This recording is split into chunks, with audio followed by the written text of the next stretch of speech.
कहानी की शुरुआत एक मिडिल स्कूल में पढ़ रहे लड़के से होती है जिसका नाम इटोकी होता है और ये पढ़ाई लिखाई में काफी ज्यादा अच्छा होता है। और वहीं इसके दोस्त बोलते हैं कि पढ़ाई लिखाई से कुछ नहीं होगा, तुम्हें कुछ मेमोरीज भी बनानी चाहिए। और फिर इटोकी अपने स्कूल से घर जा रहा होता है और वो बहुत देर से नोटिस कर रहा होता है कि एक लड़की उसका बहुत देर से पीछा कर रही है और वो उस लड़की से कहता है कि तुम मेरे पीछे मत चलो, तुम चाहो तो मेरे साथ चल सकती हो। और वो लड़की बोलती है कि ये सिर्फ मैं इसलिए कर रही हूँ क्योंकि तुम्हारी मॉम ने मुझे कहा है कि मैं तुम पर नजर रखूं कि तुम सारी क्लास अटेंड कर रहे हो या नहीं। और इसके बाद हमें इस लड़की का नाम पता लगता है जिसका नाम होता है कोसे। और ये दोनों बचपन के काफी अच्छे दोस्त होते हैं और साथ में ये एक दूसरे के पड़ोसी भी होते हैं। और इटोकी कोसे को अपना मास्क नीचे करने को कहता है लेकिन वो यहाँ पर मना कर देती है। और इटोकी अपने घर की तरफ जाते हुए एक बात याद करने लगता है कि आज वो जब जिम्नास्टिक क्लास में गया था तो उसके टीचर उसकी काफी तारीफ कर रहे थे क्योंकि इटोकी काफी अच्छी जिम्नास्टिक करता है और उसके टीचर उसे सजेशन देते हैं कि वो हायर लेवल पर जाए।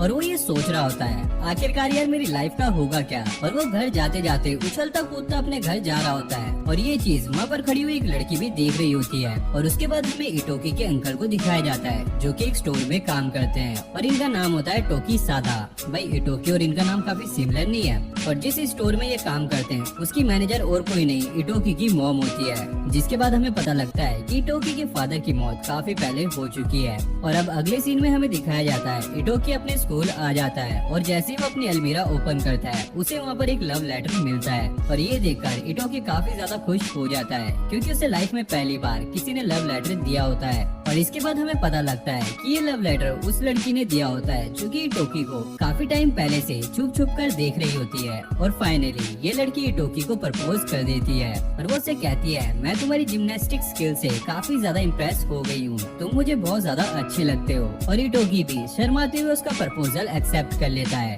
अब जैसे ही इटोकी अपने घर पहुँचता है उसकी मम्मी उसको चिढ़ाने लगती है क्योंकि उसकी मम्मी को पता चल गया है कि किसी लड़की ने इटोकी को प्रपोज किया है और उस लड़की ने इटोकी को संडे के लिए डेट पर बुलाया है। लेकिन उसकी मॉम नहीं चाहती कि इटोकी अपनी क्लासेस को बंद करके कहीं डेट पर जाए। और ये तो हमें आगे ही पता लगेगा कि उसकी मम्मी उसे डेट पे जाने से क्यों मना कर रही है। जिसके बाद हमें उस लड़की का नाम बताया जाता है जो होता है सतोमी। और अब हमें संडे का सीन दिखाया जाता है इसलिए इटोकी अपनी मम्मी को चकमा देते हुए अपने अंकल की कार में बैठ के सतोकी से मिलने आ जाता है। लेकिन उसे नहीं पता कि डेट पे लड़कियों को कैसे ट्रीट करते हैं। तब सतोमी उसे कहती है कि चलो तुम मेरे घर चलो। जिसके बाद ये दोनों उसके घर आ जाते हैं और यहाँ पर इटोकी काफी ज्यादा नर्वस दिख रहा होता है। और अगले पल सतोमी अपने कपड़े उतारकर उसके ऊपर पड़ जाती है और ये देखकर इटोकी काफी ज्यादा शॉक हो जाता है। और फिर उसे लगता है कि शायद उनके साथ कोई प्रैंक कर रहा है। और जैसे ही वो बैठ के नीचे देखता है उसे दिखता है कि वहाँ पे एक निंजा छुपा हुआ है और तभी बहुत सारे निंजा उस पर अटैक कर देते हैं जिससे इटोकी के फेस पर एक कट भी लग जाता है। और तभी उसके रूम में कोई स्मोक बॉल फेंकता है और इटोकी को बचा लेता है और वो उसे बचा के एक कार में लेकर आ जाता है। जिसके बाद उसे पता लगता है वो बचाने वाला उसकी मॉम होती है और उनके साथ काम करने वाले उनके साथी होते हैं। और उनमें से एक बंदा इटोकी से माफी मांगता है और उसे यंग मास्टर बोल रहा होता है। और वो लोग इटोकी से इसलिए माफी मांग रहे थे क्योंकि उनकी गैर जिम्मेदारी के कारण इटोकी को ये सब देखना पड़ रहा है। जिसके बाद इनकी कार जाकर एक जगह पर टकरा जाती है और ये इटोकी को वहाँ से भागने के लिए कहते हैं और इटोकी भी यहाँ से भागने लगता है।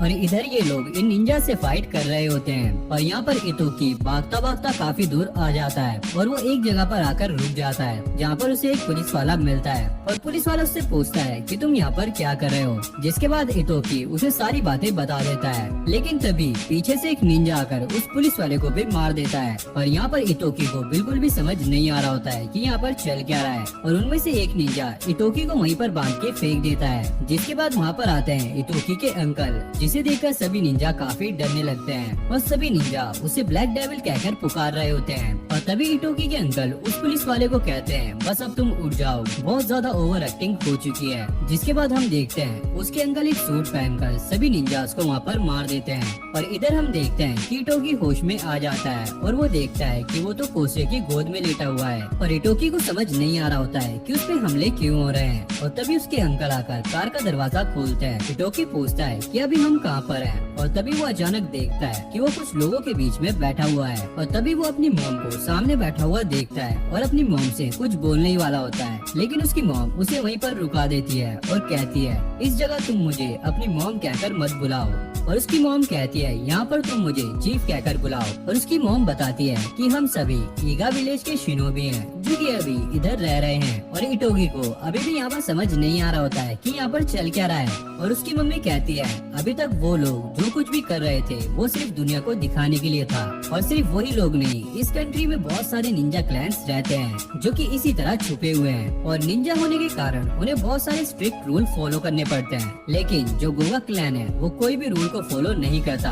और उसकी मम्मी ये भी बताती है कि यहाँ पर अभी तक जितने भी क्लैन हैं उनमें से सबसे खतरनाक गोगा क्लैन है, क्योंकि उन लोगों के पास आधुनिक निजुत्सु, बहुत सारा पैसा और बहुत सारे हथियार हैं। और इन लोगों को पता लगा है कि गोगा विलेज के लोग ईगा विलेज के ऊपर कब्जा करना चाहते हैं। इसका मतलब अभी थोड़ी देर पहले जो निंजास तुम्हारे पे अटैक कर रहे थे वो गोगा क्लैन के ही थे। और इटोकी अपनी मॉम से पूछ रहा है तो आखिरकार वो लोग मेरे ऊपर क्यों अटैक कर रहे थे। और उसकी मॉम बताती है क्योंकि तुम ईगा क्लैन के हो और तुम ईगा क्लैन के 90th सक्सेसर हो। और फिर आगे हमें दिखाया जाता है कि वो सभी लोग उसके आगे झुक रहे होते हैं। और फिर सीन चेंज होता है जहाँ पर हमें गोगा क्लैन के लोगों को दिखाया जाता है। और गोगा क्लैन का एक सब्स्टिट्यूट जिसका नाम कीरो है वो अपने गाँव वालों को बहुत ज्यादा मोटिवेट कर रहा होता है, क्योंकि उन लोगों ने अपने चीफ को खो दिया है जिसका नाम शिनोमारू था। और जिधर वो लोग बोल रहे होते हैं कि हम अपने चीफ का बदला जरूर से लेंगे। और फिर से हमें इटोकी को दिखाया जाता है जो कि अपने मन में सोच रहा होता है कि ये निंजा विंजा चीज अभी भी क्या एग्जिस्ट करती हैं। जिस पर उसकी मॉम बताती है कि निंजा बहुत ज्यादा ताकतवर होते हैं और उनके सामने पुलिस वाले भी बहुत ज्यादा कमजोर हैं। तुम बहुत जल्दी प्रिपेयर हो जाओ और बहुत ज्यादा स्ट्रॉन्ग बनो।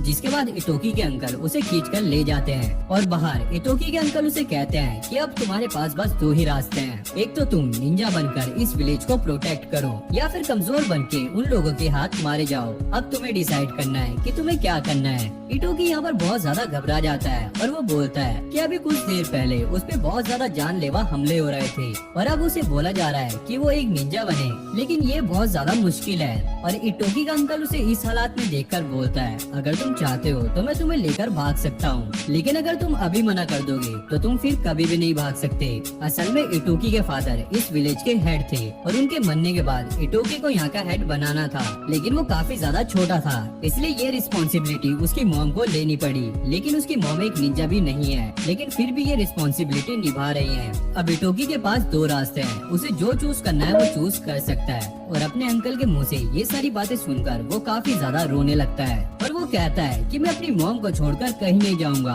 और इधर हमें सातोमी को दिखाया जाता है जिसने इटोकी को मारने की कोशिश की होती है और अब उसे पता चलता है कि इटोकी ईगा क्लैन वालों के मिशन में शामिल हो चुका है, इसलिए वो शपथ लेती है कि वो इटोकी को मार कर ही रहेगी। उसके बाद हमें गोगा क्लैन वालों को दिखाया जाता है जो कि सभी बैठकर ईगा क्लैन वालों पे हमला करने के लिए प्लान बना रहे होते हैं। उसके बाद हमें फिर से इटोकी को दिखाया जाता है जो कि अब नींद से उठ जाता है और तभी वहाँ पर एक लेडी आती है और उसे कहती है जल्दी से आप ब्रेकफास्ट कर लीजिए, उसके बाद हम गोगा क्लैन की सिचुएशन के ऊपर मीटिंग करेंगे। और वो लेडी उसे ये भी बताती है कि इस सिचुएशन की वजह से उस दिन उसे स्कूल जाना बंद करना पड़ेगा और उसे अब एक निंजा स्कूल में जाना पड़ेगा। जिसके बाद इटोकी एक निंजा स्कूल के एडवर्टाइजमेंट को देखता है और कहता है ये तो एक फेक एडवर्टाइजमेंट था, लेकिन ये तो रियल है और इसकी इन्फॉर्मेशन इंटरनेट पे भी अवेलेबल थी, इसलिए लोगों को कम ही शक होता था। और ये स्कूल ऐसी जगह पर बना हुआ है जहाँ पर नॉर्मल लोग तो जा ही नहीं सकते और ये स्कूल उन्हीं स्टूडेंट्स को अंदर जाने देता है जो स्टूडेंट्स यहाँ पर पढ़ते हैं और बाकी कोई भी यहाँ पर नहीं घुस सकता, इसलिए इटोकी इस स्कूल में काफी सेफ रहेगा।